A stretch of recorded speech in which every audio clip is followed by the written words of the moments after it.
As many Nigerians continue to wallow in hardship, the President, Major General Muhammadu Buhari, retired, and Vice President Yemi Osinbajo, state governors and their deputies may have enjoyed about 651.2 million naira hardship allowances in the last 8 years, the Buhari regime, according to findings. The type of allowance, which is 50% of the annual basic allowance, is also enjoyed by judges in the country.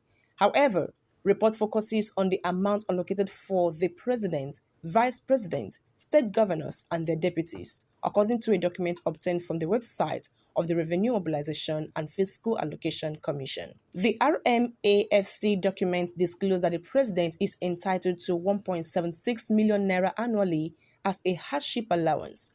This means that within a period of 8 years, Buhari would have earned 14.8 million naira as hardship allowance. The vice president is entitled to 1.52 million naira annually, which means that in 8 years, Osinbajo would have earned 12.60 million naira as hardship allowance. While a state governor is entitled to 1.11 million naira annually, a deputy state governor is entitled to 1.6 million naira annually. In 8 years, the hardship allowance of the 36 state governors would have gulped 119.68 million naira, while that of their deputies would have gulped 305.28 million naira. As Buhari spends his last days in office, labor unions recently scored the regime and state governors low, saying they pauperized workers and inflicted hardship on Nigerians. They lamented the galloping inflation in the country, which they said had eroded the 40% pay rise recently approved by the federal government with effect from January. The National Treasury of the Nigeria Labour Congress, Hakeem Ambali, submitted that the outgoing regime had inflicted hardship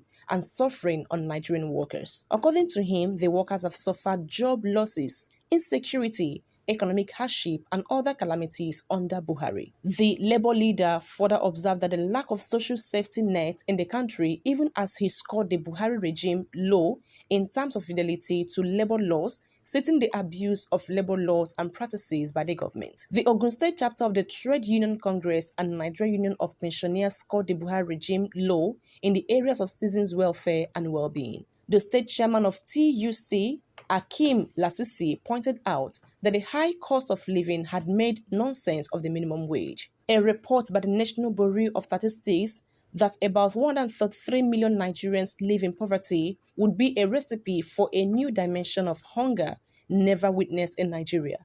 A civil society organization under the aegis of the International Human Rights Commission recently warned.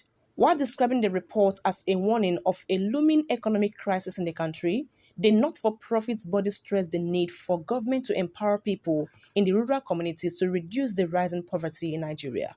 The ambassador at large and head of diplomatic missions of IHRC in Nigeria, Dr. Duru Hezekiah, warned that the poverty rate, if not urgently addressed, would be a recipe for disaster. Recently, the Minister of Labour and Employment, Chris Ngige, said Nigerians would not die but will adjust to the economic hardships in the country. In a statement, the minister noted that economic hardship were not peculiar to Nigeria alone, but to the world at large. Also noted that the agitation by workers for more wages was not peculiar to Nigeria.